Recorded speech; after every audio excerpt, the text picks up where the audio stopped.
Today, my guest is Shishkin. He's the CEO of informed.now, the #1 news-by-SMS service in America. He's a 4-time serial entrepreneur and investor in the technology industry. Kira is a Ukrainian-Israeli immigrant to the U.S. with global experience spanning investment banking, corporate strategy, venture capital, and private equity. Kira's education includes the University of Chicago, Chicago Booth School of Business, and Stanford. He was in Forbes 30 Under 30. Welcome, Kira. Thank you so much for being here. Rihanna, thank you so much for the generous introduction. It's a pleasure to join you. Awesome. So Forbes 30 Under 30, that's amazing. Informed.now. Tell me a little bit about how you grew up and how your life kind of led you down this path of wanting to start informed.now. Absolutely. So I've had a fairly international, kind of long-winded upbringing. I was born in Ukraine to parents who were transitioning from a Russian to a Ukrainian identity. And then I came of age in Israel before eventually moving to the States and being in New York, then Chicago, then California. And, if anything, that sort of upbringing has, very much shown me the importance of, being connected to the whole world, not just being a citizen of a city and of a country, but I think we're all global citizens to a great degree. That's certainly been my experience.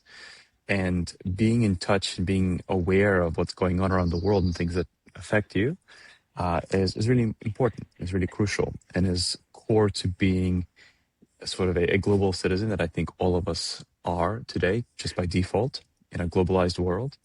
And informed.now as a project was really born out of that global curiosity to be able to be aware and be informed around what's happening around us. And so that project, I think, definitely honors my sort of personal life journey through all those areas. Yeah, amazing. So we noticed that with local news and if you spend all of your time kind of in one country or one area of the world, your community sort of they form their ideology, and that's kind of what shapes the news and we don't always have the global perspective, and we don't always have an objective. I mean, it's hard to be fully objective as humans, but it's usually very influenced by ideologies that form in a small space where people are influencing each other, and then we get one-sided news, right? Totally. Yeah, it's interesting you connected to the locality. I think it certainly plays a really big role, right? The idea that right, local narratives certainly like influence how we understand the world. But I would say even further than that, right? Just the way that news is written today, the way news is shared, distributed in, for example, in North America, which is kind of our market of focus, has been very beholden to sensationalism, very beholden to kind of ulterior motives. Now, whether they're local or not is sort of a separate question, but there's a lot in news today, in the way that news is shared, that is influenced by what drives the business rather than what's accurate, rather than what's precise, rather than what's factual. And most of the news industry today is run through advertisements, right, as a primary source of revenue, which really leads the news themselves to be very clickbaited, very sensationalized, and very much, designed to trigger a response, designed to trigger readership, instead of prioritizing accuracy, factuality, and truth. Because truth isn't always the best-selling thing, right? And so we're bringing back this focus on factuality, precision, accuracy, at the expense of having any sort of advertisement solicitation, clickbait, sensationalist framing, right? So we're kind of looking to do better as informed.now as a project, looking to improve that element of news. And right now we're very focused on world news coverage because we think that's an area that's really underserved today. But down the line in the future, we'd also love to play in the local news space as well, where we can provide facts that are much more regional to where the person lives, still with the same focus, relentless focus on factuality rather than sensationalism.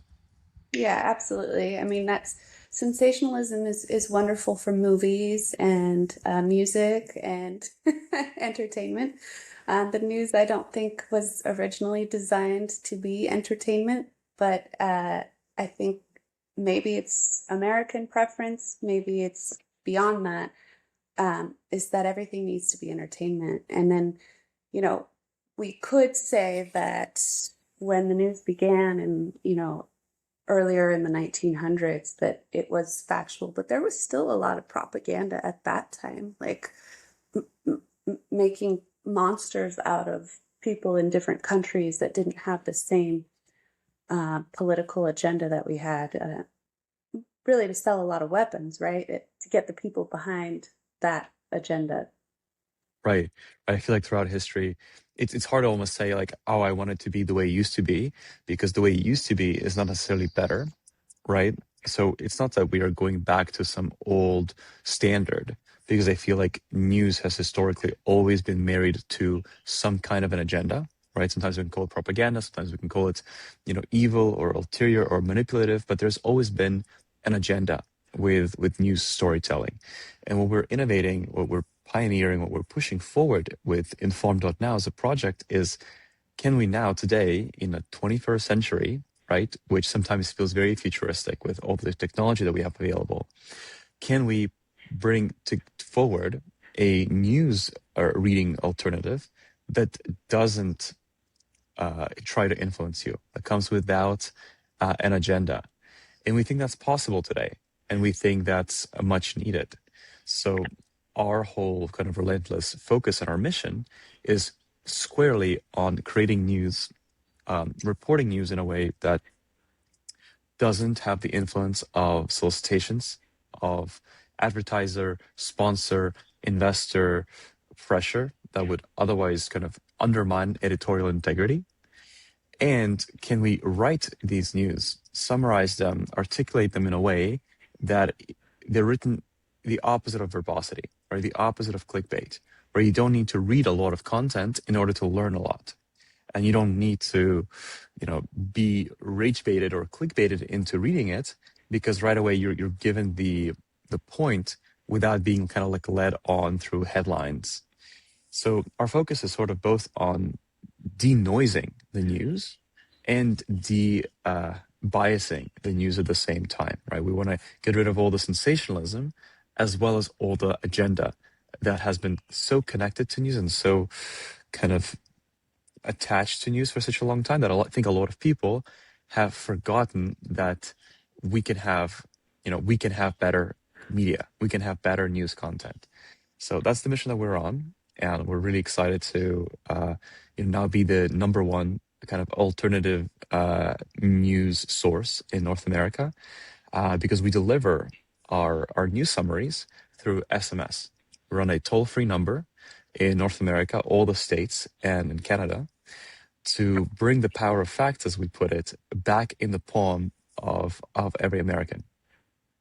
That's amazing. I mean, so many people are either skipping the news now, not watching it, or even losing interest in voting because they don't think that their votes have integrity, and they don't feel that they've been informed on the issues with clarity and fact and truth, right? So then what happens? Then the government is not for the people, by the people. Then the government is some entity that is operating not in the interest of the people because the people's voices aren't being heard.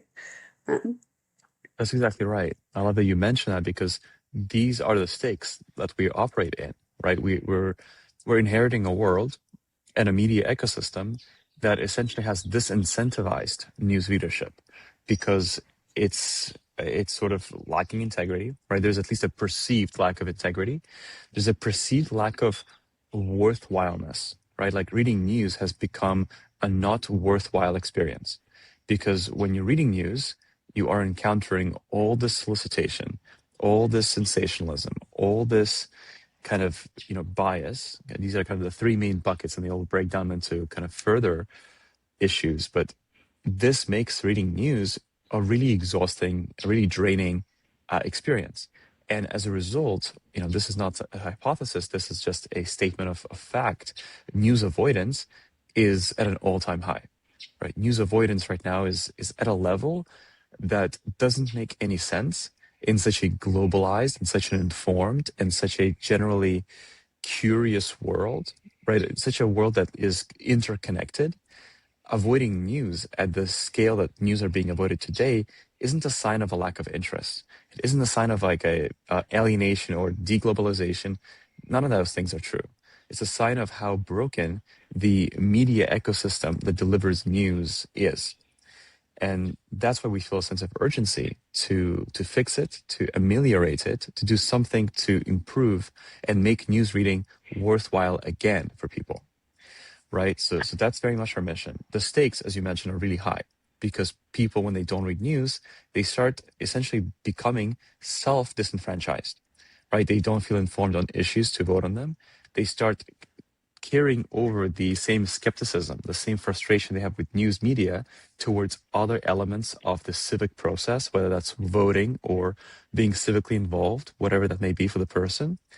It's a very consequential sort of rabbit hole or butterfly effect, right? The core fact infrastructure in the US is hurting and it needs reinforcement. And the way we think of our work with informed.now is building back that factual information infrastructure in a country that is very much beholden to sensationalism, entertainment, and a lot of noise, a lot of noise. So how do you accomplish that to keep things more concise and just through text? Like what is an exam or a picture of an experience of the text message? Like how long might Yeah, it be? All of that. yeah, absolutely. So our texts come once a day. We believe that if it happened more than once a day, it would be quite exhausting and frankly unnecessary. We are not trying to pioneer news addiction or news junkiness, right? We're not trying to suggest that that's the way to go. We actually think the opposite, that reading more news is not going to get you more informed. Reading more is not the answer. It's about reading the right things, right? So we only send one text per day. We send every single weekday in the morning. We do not send on weekends because we also think, again, that's part of news addiction. We do not think people should be partaking in. We don't think that's necessary to be an informed citizen, an informed person, an informed individual. So you get a text every single morning of every weekday. And we barely take any days off. So it's a pretty reliable stream of kind of a flow. And what does this text look like? It prioritizes the news stories of the last 24 hours based on significance. We define significance as world-changing potential, right? How much is this news story going to change or influence the world around you?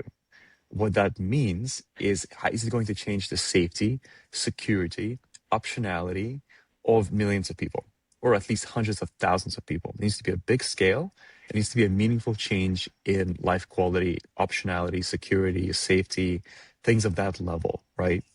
So we track across different topics, from politics to policy to economics to private markets to science to technology, culture, healthcare, technology, and across all of those different realms, we focus on things that are most consequential, right? So large decisions between countries, large technological breakthroughs, large private market activities that is changing lifestyles and livelihoods of many households, right? That's the scale of significance that we look for, that we screen for. And the way that we write our summaries, because what a text looks like is it's about 5 or 6 or 7 bullet points of very, very brief summary paragraphs around the news stories that are developing right now.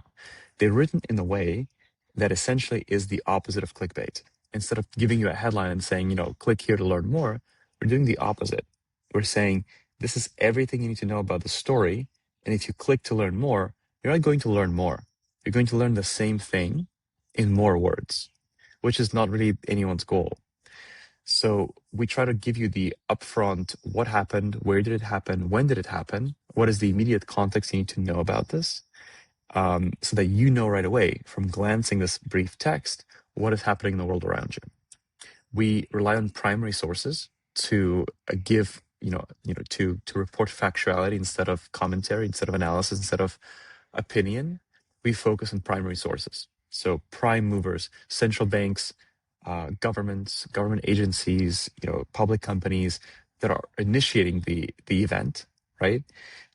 We would take it directly from the horse's mouth, take it directly from them instead of from a commentator, an anchor, or some kind of a pundit that there is no shortage of today. But that's not the need. That's not news. That's news commentary, and we do not respect news commentary. We do not have any interest in news commentary. That is not our space. We are in news pure and almost a news wire purity of service. I love that. The commentary is usually just like, I don't really need somebody to tell me what to think of this. I can read facts and form my own opinion, right? That's exactly right. Yeah, like our whole kind of tagline is, we give you the power to make up your own mind. We give you the ingredients, right, the factual kind of toolkit, so that you can make up your own mind. We're never going to be pushing you towards saying this is great, this is terrible, Trump is the best, Trump is the worst. Like that is not our, that's not our field. There's Fox, CNN, NBC, everyone under the sun. There's plenty of news commentators in North America. We are not going to be one of them. We're going to be an infrastructure layer. We are an infrastructure layer to let the everyday person make up their own mind on everything. Yeah, I love that. And so, like, being with the way that you grew up, transitioning from Russia to Ukraine, well, your parents, that was you were born in Ukraine, correct? That's right. And then moving to Israel.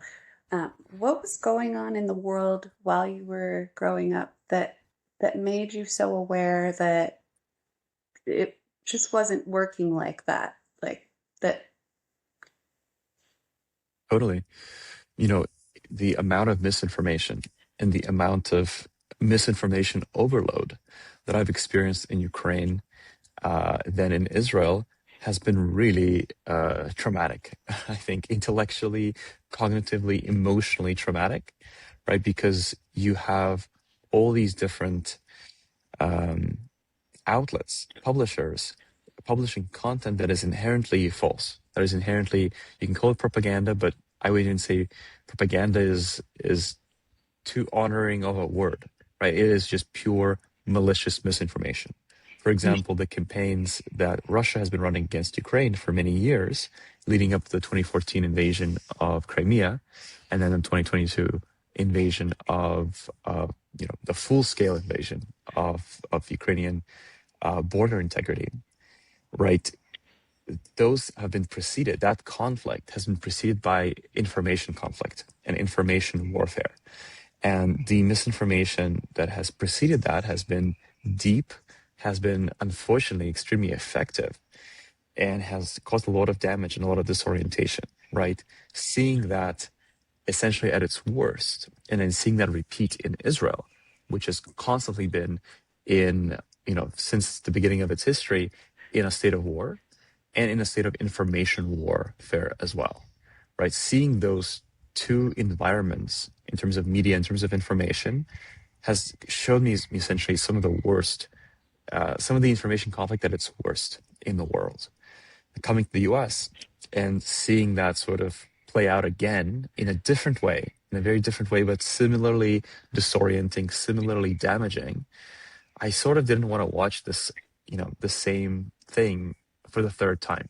For me, the third time was the charm of like, hey, I would like to do something about this to help build a viable infrastructure solution so that people can feel informed without being influenced. That's amazing. And your parents, what are they like, as far as, like careers and interests and the way that they parented? Totally. Well, my parents are phenomenal. They're spectacular people, both very different from each other.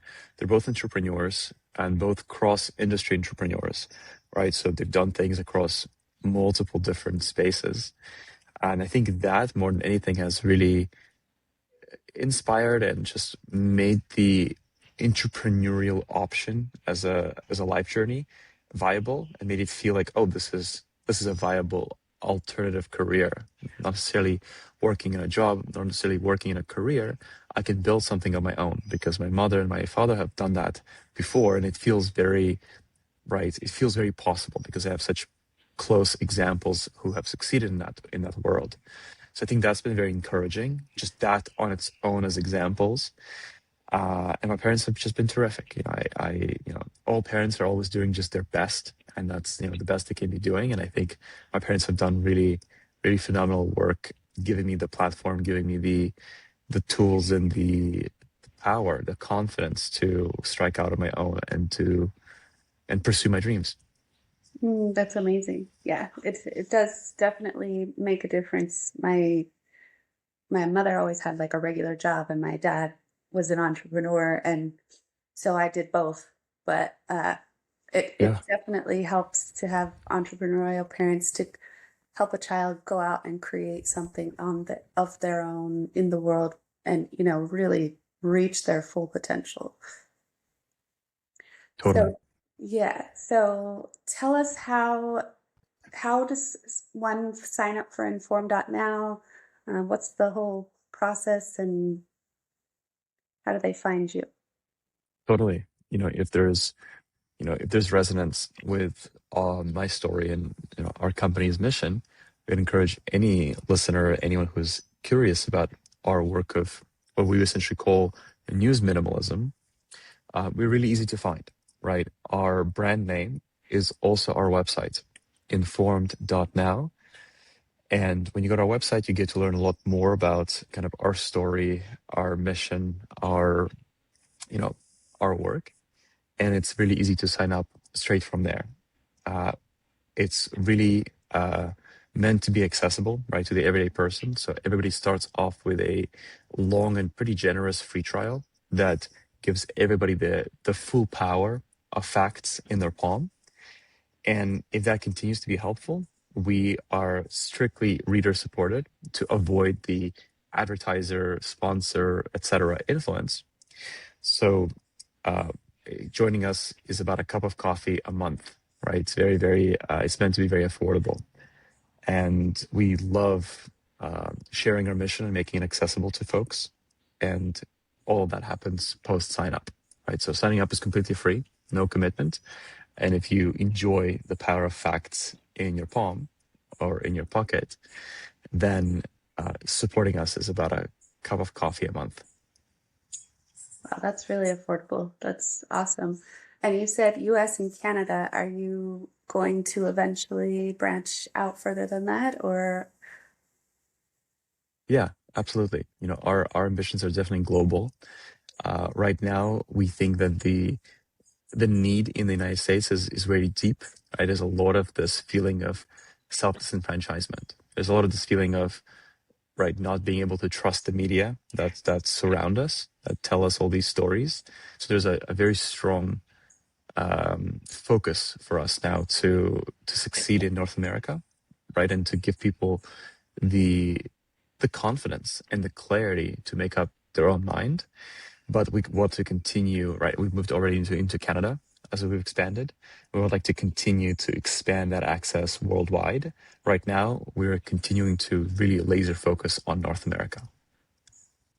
Have you had any pushback from anybody as far as doing news the way that you're doing it? We receive a lot of love, actually. We don't get that much hate because we're not sinning, right? Like, we're not trying to pretend that we're selling one thing and actually sell you something else, which is what traditional and legacy news media does, right? They pretend to sell you news. They pretend to sell you insight, but instead they are harvesting your privacy invading information. Instead, they're feeding you news alongside so many ads that they're essentially feeding you ads with a side of news, right? And they're sensationalizing, clickbaiting, and rage baiting news content to make it into entertainment, to make it into news-themed entertainment instead of news itself. And, there's a lot of hate for that, right? Like, we feel there's a huge amount of frustration and annoyance with that. But with our mission and our work, our whole intention is to do better. Our whole intention is to do right by the reader. And we do not listen to anybody except for our reader, right? We don't have investors, we don't have sponsors, we don't have advertisers, very intentionally, very purposefully, right? So the only person we care about is the reader. And as a result, we are an alternative service for people who are looking for us, for people who are looking for our type of solution. We haven't received a lot of pushback or negativity because we are just trying to do our best serving the specific use case, and we are, under promising and over delivering in every way that we can. So I guess we're lucky to have had no pushback so far, but I'm not even sure what the pushback would be, right? If you don't like it, just don't subscribe. Yeah. Well, I think I was thinking more of like the larger news outlets having issue with, trying to make you guys seem like you're not credible or something. So none of that. Yeah. It's funny because, right, like, if you compare our content, we are far more credible than a lot of the news commentators out there. And, if any such pushback surfaces, I would encourage anybody to just do a side-by-side, right? Do a side-by-side of Fox News, do a side-by-side of CNN or NBC, New York Times, Washington Post, Huffington Post, right? Anything, from Axios to The Information to Reuters and Associated Press, just do a side-by-side of what their content looks like on the same issue and what our content looks like. And I'd love to hear someone speak to that. I'd love to see someone do that comparison, side by side, and tell us that we have a lower purity factuality. I would question that. I would question that a lot. So I would encourage anyone who is curious about making that comparison to put us to a test, right? Because we stand by our work, and our work is pure. And then you mentioned that there's data mining, right? So so often we'll be talking with our phone sitting right here, and we'll be talking about, I need to look this up, and then immediately you open Google and there it is. Yeah. And so I think I think people are becoming more aware now that what you're looking up and what you're just going to get more of. Like, these companies are mining what is interesting to you, and they're going to feed you more of that rather than feed you a neutral, factual, covering a large basis, right? Right. The echo chambering of everything these days. I feel like the best example of what you're saying is social media, but even, social media doesn't work in isolation, right? Social media on its own is certainly echo chambering us in many different ways. But at the same time, when you are navigating these news websites or apps, there's so much data harvesting that's taking place. There's so much of your data being captured, your entire browsing history, in fact, right? Like, your entire click history leading up to you arriving and you leaving the page continues to be monitored by a lot of these websites, which is extremely predatory and unethical, but it's become so commonplace that we just sort of, we're not even aware of it, and we just say, of course, this is what has to happen, right? We have to accept the cookies. This is unethical, and I think that at some point in the future it will be illegal, as it should be, right? We, for example, structurally cannot do that, right? We designed our whole product around such an anonymous experience that even many of our readers are anonymous. Like, we don't actually know anything about them. We have their phone number, but we don't know anything about them beyond that. And we never make an effort to sort of enrich data and sell data or anything of that sort. Your information is always secure with us. We never monetize it. We never share it.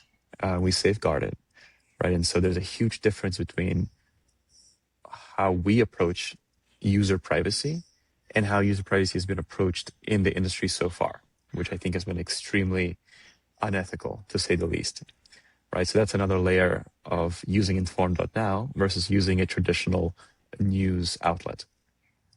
Yeah, absolutely. I think at some point, like with the, the argument about privacy, personally, I was like, oh, that's fine. If they're going to show me ads that are relevant to what I'm interested in, then I'd rather see those than ads that are not relevant, right? And so, as you said, we accept it as something that has to happen in order for us to use the service, and um, it's totally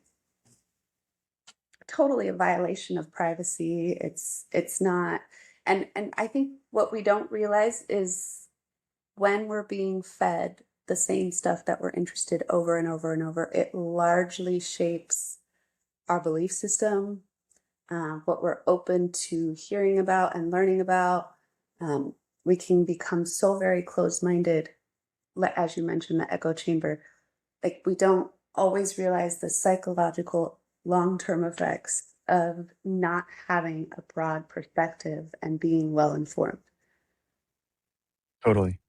Yeah, I think that's fully accurate. And, you know, the this idea that like we just have to kind of put up with it and say like, oh, well, there's no way they can show me ads. They have to do this, right? I have to click yes, right? A lot of this has been, you call this dark patterns, which is, the unethical practices of technology solutions, media solutions kind of pushing you in a certain direction, making you feel like you don't have choice, right? We disagree with that philosophically, disagree with that ethically, that you don't need to have ads in news content. In fact, I think it's very problematic to have ads in news content, right? You're reading about, you may be reading about sort of a war article, right? Something's going on in Iran, something's going on in Venezuela, something's trouble, and then suddenly you get an advertisement for, hey, have you considered buying this weapon or this defense system? You're like, wait a second, like this is unethical level of capturing the reader in a very vulnerable moment of curiosity, of saying, hey, I don't know something, I'm learning about something, and then suddenly advertising to them based on, right, their like deep preferences, right? And it could be, I just give you a very random example, but it could be also, right, an article about healthcare, article about disease, and then suddenly you have some sort of a medical product or a medical service that's being surfaced to you.